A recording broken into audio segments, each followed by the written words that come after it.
오늘의 말씀 마태복음 12장 38절부터 50절 말씀.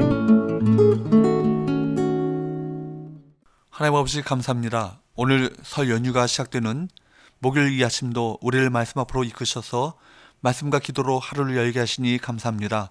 오늘 이 시간에도 우리 모두에게 말씀을 통해 하나님의 음성을 들려주옵소서. 예수님의 이름으로 기도합나이다. 아멘. 할렐루야. 성교회 성도 여러분, 오늘 하루도 하나님의 은혜와 평강이 여러분의 삶에 더욱 넘쳐나기를 축복합니다. 오늘 우리에게 주시는 하나님의 말씀은 마태복음 12장 38절에서 50절까지 말씀입니다. 오늘 본문은 예수님께서 바리새인들과 서기관들에게 요나의 표적을 말씀하시며 그들의 불신앙을 비판하시고 누가 예수님의 참 가족인지를 규정하시는 말씀입니다. 서기관과 바리새인 중에 몇 사람이 예수님께 와서 다음과 같이 요청합니다. 38절, 그때 서기관과 바리새인 중 몇 사람이 말하되 선생님이여 우리에게 표적 보여주시기를 원하나이다.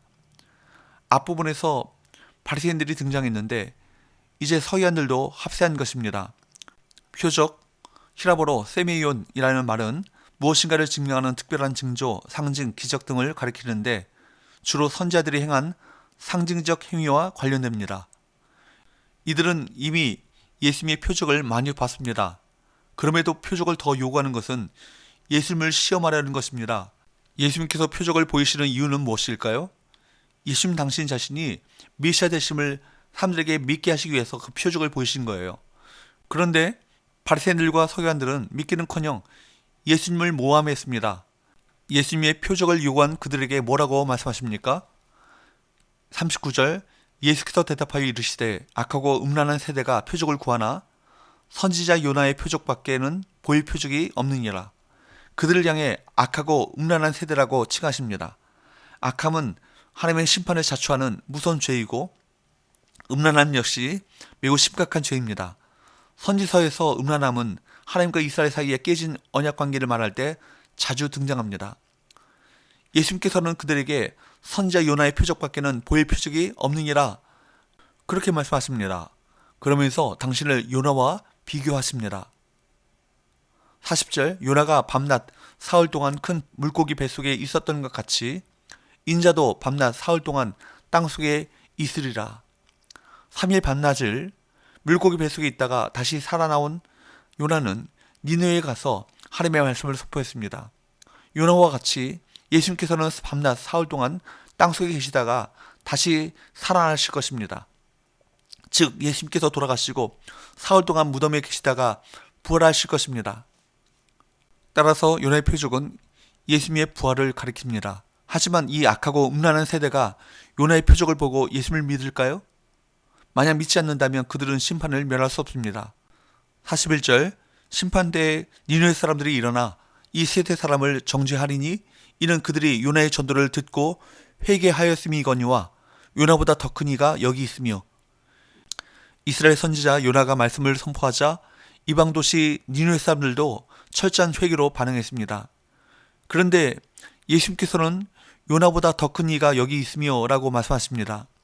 요나보다 더 큰 이가 여기 계신데 이분이 선포한 말씀에 회개로 반응하지 않는다면 이 세대는 니느웨 사람들보다 얼마나 더 악한 것일까요?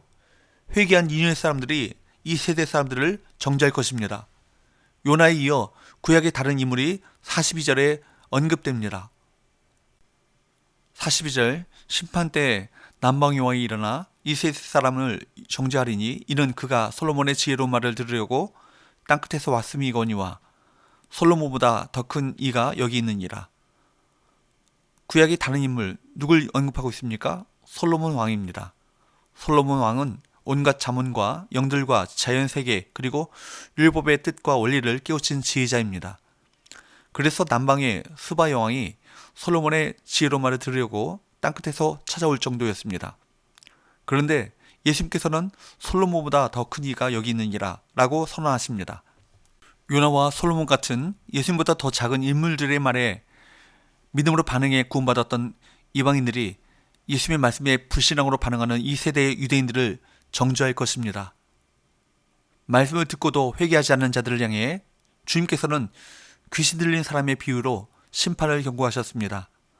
43절에서 45절 더러운 귀신이 사람에게서 나갔을 때 물 없는 곳으로 다니며 쉬기를 구하되 쉴 곳을 얻지 못하고 이에 이르되 내가 나온 내 집으로 돌아가리라 하고 와보니 그 집이 비고 청소되고 수리되었거늘 이에 가서 저보다 더 악한 귀신 7을 데리고 들어가서 거하니 그 사람의 나중 형편이 전보다 더욱 심하게 되느니라.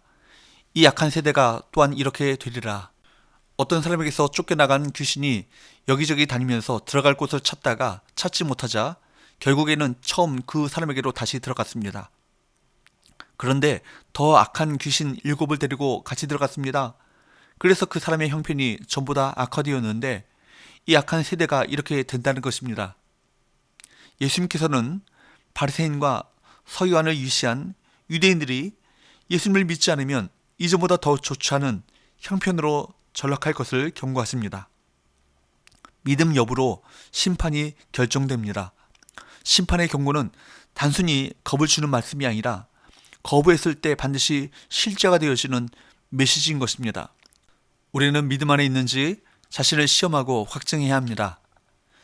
예수님께서 말씀하고 계실 때 예수님의 어머니와 동생들이 예수님을 찾아왔습니다. 46절 예수께서 무리에게 말씀하실 때 그의 어머니와 동생들이 예수께 말하려고 밖에 섰더니 병행부문인 마가복음에 보면 예수가 미쳤다는 소문을 듣고 집으로 데려가기 위해 온 것입니다.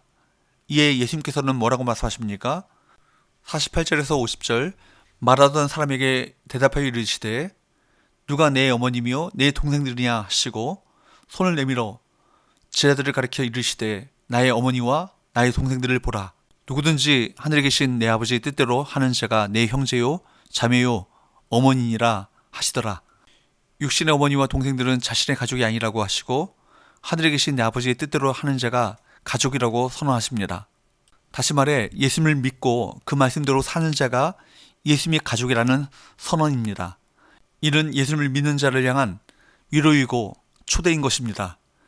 예수님을 믿기만 하면 주님의 가족이 되고 영광스러운 하나님의 나라로 초대되는 것입니다. 49절 말씀과 같이 손을 내밀어 제자들을 가리켜 이르시되 주님께서 말씀하신 것처럼 예수님과 제자들은 가족을 버려두고 하나님의 나라와 의를 위한 삶을 살았습니다. 그들은 가족을 떠났지만 이제 하나님 안에서 새로운 가족 구성원으로 서로에게 형제, 자매 또는 모친이 되는 것입니다. 예수님의 새로운 가족 사상은 오늘날에도 여전히 큰 울림을 주는 메시지가 아닐 수 없습니다. 가정을 하나님의 말씀으로 돌보고 일으키기를 힘쓰는 것은 참으로 복된 일입니다. 그런데 때로는 혈연관계라는 것이 때로는 우리 시야를 좁히고 우리 욕망과 이기심을 더 키우기도 합니다. 역설적으로 하나님의 나라를 가장 경험하기 쉬운 곳이 때로는 하나님 나라를 가장 멀리하게 만드는 장소가 될 수도 있음을 기억해야 합니다. 그리스도인 모두가 예수님의 제자들을 문자적으로 실천할 수는 없겠지만 개인주의 사회 속에서 가족의 경계를 넘어 외로운 영혼들을 품에 안을 수 있는 폭넓은 가족 사상이 필요합니다.